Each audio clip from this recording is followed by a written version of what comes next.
माँ, मैं आपको एक अच्छी खबर सुनाने जा रहा हूँ कि मेरी छुट्टी मंजूर हो गई है और मैं कुछ दिनों के लिए घर आ रहा हूँ। बेटे, मैंने तुम्हें बहुत समय से नहीं देखा, कृपया जल्दी आ जाओ। मेरा दिल बहुत बेचैन है। ठीक है माँ, बस आपकी दुआ है। जैसे आप मेरी माँ हो वैसे ये धरती भी मेरी माँ है। ठीक है माँ, एफ में रखता हूँ वीडियो। भाई लोग, मेरी छुट्टी मंजूर हो गई है, मैं कल सुबह निकल रहा हूँ। ठीक है भाई, तेरी तो छुट्टी मंजूर हो गई है। भाई मुझे भी गांव की बहुत याद आ रही है, लेकिन जब तक गांव जा रहा है मेरी माँ से कह देना कि तुम्हारा बेटा बहुत अच्छा है और वो दुश्मनों से एक भी नहीं डरता। ठीक है भाई, बोल दूंगा। ठीक है भाई, मैं निकल रहा हूँ। मेरी माँ इंतज़ार कर रही है घर पे। बोलो भारत माता की जय। और मैं बहुत जल्द वापस आऊँगा। भाई, तुम्हें जनरल साहब ने बुलाया है। ठीक है भाई, मैं जाके मिलूँगा। मुझे तुम्हें इस गाड़ी से जनरल साहब के दफ्तर छोड़ जाने दो और फिर तुम वहाँ से जा सकते हो। ठीक है भाई, मुझे छोड़ दो। जय हिंद सर। क्या आपने बुलाया था? हाँ, तुम्हें घर जाना है पर जल्दी लौटना। हमें एक मिशन पूरा करना है और हमला करना है। ठीक है, मैं तुम्हें बस स्टॉप छोड़ दूंगा और जब तुम घर पहुंचो तो मुझे तुरंत फ़ोन करना। ठीक है सर, ये रास्ता पिछले साल से काफ़ी बेहतर हो गया है। हाँ, लेकिन गाड़ी फिर भी संभाल के चलाओ। आगे एक बड़ा मोड़ है। इतनी तेज़ क्यों चलाते हो? समझते नहीं हो क्या? बस इसलिए कि तुम सैनिक हो। तुम तेज़ चलाओगे?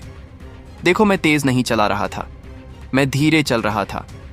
आई am telling you for the last time, move this jeep immediately. You are disturbing traffic. I am telling you this is restricted. We are on official duty inspector. Back off. तुम मुझे ऊंची आवाज़ में बात करोगे? बात करना तुम बॉर्डर किनारे, यहाँ मुझे एकदम आराम से बात करना। ठीक है। देखो, मैं उनकी आवाज़ में आपसे बात नहीं कर रहा हूँ, मुझे जाने दीजिए। अगर नहीं मान रहे हो तो मुझे समझाना भी बहुत अच्छे तरीके से आता है। हमें धमकी दे रहे हो? मैं तुम्हें धमकी नहीं दे रहा हूँ, लेकिन आपकी आवाज़ ऊंची है। मैं अपनी साधारण आवाज़ में मेरी आवाज़ इतनी ऊंची है कि तुमसे बर्दाश्त नहीं होगी। सुधर गया था। अभी तुम सुधर जाओ, नहीं तो मुझे सिर्फ एक्शन लेना पड़ेगा। तू कितना बड़ा एक्शन लेगा मेरे खिलाफ? तूने आज एक दरोगा से पंगा ले लिया है, तुझे तो सबक सिखाना ही पड़ेगा। इसे पकड़ो और जीप में दोनों को डालो और थाने लेके चलते हैं। तुझे अभी भी मैं बोल रहा हूं कि हमें जान दे। अगर मैं एक्शन ले लिया ना तो तेरी हवा खटक जाएगी। एक्शन ले ले तू। पकड़ो इन्हें और जीप में डालो। आप सुधर जा तू। नहीं, अगर मैं एक्शन लेना चालू कर दिया ना तेरी वर्दी तक उतर जाएगी। दरोगा बलवंत सिंह की दहाड़ सुनकर अर्जुन के चेहरे पर एक शिकन तक नहीं आई, बल्कि उसकी आंखों में वह फौलादी चमक और गहरी हो गई जो उसने सियाचिन की बर्फीली रातों में सीखी थी। अर्जुन ने अपनी आवाज़ को धीमा लेकिन बेहद असरदार रखते हुए कहा कि देखिए साहब, वर्दी का रंग भले ही अलग हो, पर कसम हम दोनों ने इसी तिरंगे की आन और शान की खाई है। आप डराकर वसूली कर रहे हैं और मैं निडर होकर इस देश की माटी की हिफाजत करना जानता हूं। दरोगा का चेहरा गुस्से से लाल हो गया और उसने अपनी लाठी जमीन पर जोर से पटकते हुए कहा कि बहुत देख लिए, तेरे जैसे ज्ञान बांटने वाले। अब तू जेल की सलाखों के पीछे बैठकर अपनी देशभक्ति दिखाना। तुझे तो मैं आज ऐसा सबक सिखाऊंगा कि तू अपनी छुट्टियां और अपना गांव सब भूल जाएगा।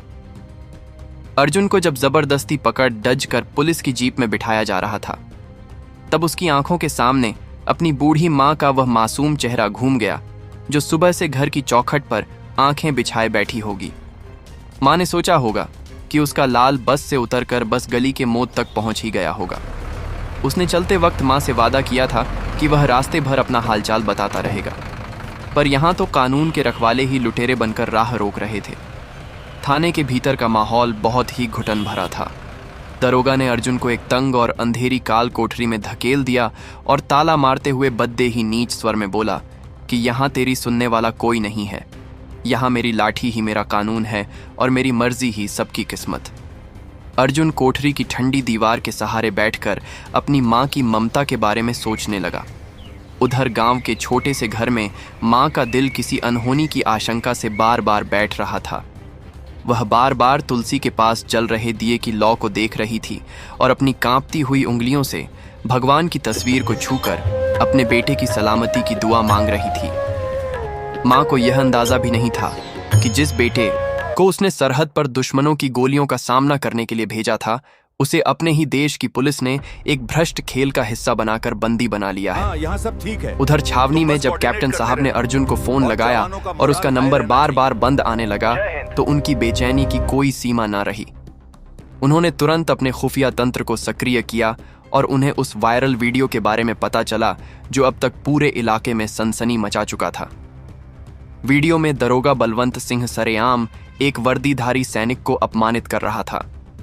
कैप्टन ने गुस्से में अपनी मेज पर जोरदार मुक्का मारा और अपने जवानों को आदेश दिया कि गाया तैयार करो। आज हम उन फर्स्ट अधिकारियों को यानी कि पुलिस वालों को ऐसा सबक सिखाएंगे कि वो जिंदगी भर याद रखेंगे। उन्होंने I have never seen so many tanks here before. Yes, where could they be going? Bharat माता की जय, भारत माता की जय। दरोगा ने बहुत गलत किया है।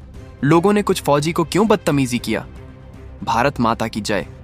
आज कोई पुलिस वाला भी नहीं इंडियन। तेरी इतनी बड़ी औकात, तूने एक नौजवान फौजी को रोका है जो देश के लिए अपनी जान धोखे में डालकर खड़ा रहता है। बॉर्डर किनारे तूने उसे बदतमीजी किया है। दरोगा बलवंत सिंह के माथे पर पसीने की बूंदें चमकने लगी थीं जब उसने थाने के बाहर फौज की गाड़ियों की गदगदाहट सुनी और हजारों लोगों के गुस्से भरे नारों की आवाज उसके कानों में पधने लगी। उसे समझ आ गया था कि उसने एक मामूली इंसान नहीं बल्कि पूरे देश की आन बान और शान यानी एक फौजी पर हाथ डालकर अपनी तबाही का रास्ता खुद ही चुन लिया है। उधर लॉकअप के भीतर अर्जुन शांत बैठा था, पर उसके भीतर भावनाओं का ज्वार उमड़ा रहा था। वह सोच रहा था कि काश उसने मां को यह न कहा होता कि वह रास्ते भर फोन करता रहेगा, क्योंकि अब उसकी मां की ममता पल पल तड़प रही होगी। तभी थाने का दरवाजा धड़ाते हुए खुला और कैप्टन साहब अपने जवानों के साथ भीतर दाखिल हुए। उनकी आंखों में वह रोष था जिसे देखकर अच्छे अच्छों के पसीने छूट जाएं। कैप्टन ने सीधे दरोगा की आंखों में झांकते हुए कहा कि जिस वर्दी का मान हम सरहद पर अपनी जान देकर रखते हैं, उसी वर्दी को तुमने आज नीलाम कर दिया है। दरोगा थर थर कांपने लगा और उसके हाथ से चाबियों का गुच्छा जमीन पर गिर गया। जवान तुरंत लॉकअप की तरफ दौड़ी और अर्जुन को बाहर निकाला। जैसे ही अर्जुन बाहर आया, उसने सबसे पहले अपने कैप्टन को सैल्यूट किया, पर उसकी आंखों में अब भी उस बेबस किसान का दर्द झलकता था। कैप्टन ने अर्जुन के कंधे पर हाथ रखा और कहा कि तुम्हें अपने फैसले पर गर्व होना चाहिए अर्जुन, क्योंकि तुमने आज एक फौजी होने का सबसे बड़ा फर्ज निभाया है। तभी मंत्री जी का आदेश आया और जिले के बड्ड अधिकारियों ने दरोगा बलवंत सिंह के कंधे से सितारे नोच लिए और उसे सस्पेंड करने का फरमान सुना दिया। दरोगा, जो कल तक लोगों को डराकर पैसे वसूलता था, आज वही खुद अपनी जान की भीख मांग रहा था। अर्जुन जब थाने की सीढ़ियों से नीचे उतरा तो बाहर खड़ी विद्या में भारत माता की जय के नारों से आसमान गूंजा दिया। हर किसी की आंखों में उस फौजी के लिए सम्मान था जिसने अपनी छुट्टी की खुशियों को भुलाकर न्याय के लिए लड़ना चुना। अर्जुन ने भीड़ में खद्दे उसी किसान को देखा जिसकी वजह से यह सब शुरू हुआ था। किसान की आंखों में कृतज्ञता के आंसू थे। अर्जुन ने उसके हाथ पकड़ डालिए और कहा कि बापू, अब आपको डरने की जरूरत नहीं है, अब कानून आपका साथ देगा। उधर अर्जुन की मां का फोन फिर से बजा और इस बार अर्जुन ने फोन उठाकर बस इतना कहा कि मां, तेरा बेटा घर आ रहा है और इस बार वह अकेला नहीं है बल्कि पूरे देश का आशीर्वाद उसके साथ है। मां ने जैसे ही अपने लाल की आवाज सुनी, वह फूट फूट कर रो पड़ी और उसका सारा डर एक झटके में खुशी में बदल गया। अर्जुन जब अपनी गली के मोददाज पर पहुंचा तो पूरा गांव ढोल नगादों के साथ उसका स्वागत करने के लिए खड़ रहा था।